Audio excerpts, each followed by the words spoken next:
2 செடியும் 1 1/2 வருஷம் ஆச்சு. விதை போட்டு 1 1/2 வருஷம் ஆனா தான் இந்த அளவுக்கு வளருது. தொடர்ந்து பராமரிப்பு குடுத்து, மருந்து குடுத்து வளர்த்தாலே இந்த ரிசல்ட் இருக்கு. இத இன்னும் கொஞ்சம் பெஸ்ட்டாவும் வளர்த்துருக்கலாம். இன்னும் கொஞ்சம் கேர் வேணும். இத தான் இந்த இந்த ஸ்டிக் கைட்டு வளர்த்து இத ஸ்ட்ரென்தன் பண்ணி நெறைய கலைய பிரான்ச்ச கட் பண்ணி வர வச்சு, அதில தான் டிஃப்ரெண்ட்டா கிராட் பண்ணோம்.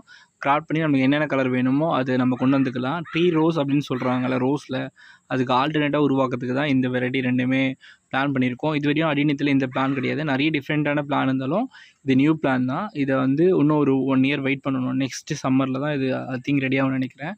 எத்தனை கலர் வேணா கிராட் பண்ணிக்கலாம். இதோடைய அமௌண்ட்டும் கொஞ்சம் அதிகமா தான் இருக்கும். ஏன்னா இது ரொம்ப டைம் எடுக்குறது. ஏன்னா இது life long plant, slow growing plant. அதனால வந்து டைம் ஆகும். அதனால ரேட் அதிகமா இருக்கும். நம்ம ரேட் பார்க்கக்கூடாது. அது லைஃப் டைம் பார்க்கணும். ஈஸி கேரிங் ரோஸ் மாரிலாம் பெரிய டஃப்பான ஒர்க்லாம் அதுக்கு ஒண்ணும் தேவை கிடையாது. எங்க வச்சாலும் வரும். தமிழ்நாட்டில நல்லா பூக்கும் பூவு. சூப்பரா இருக்கும். ஃபியூச்சர்ல நம்ம இத ரெடி பண்ணிட்டு நெறைய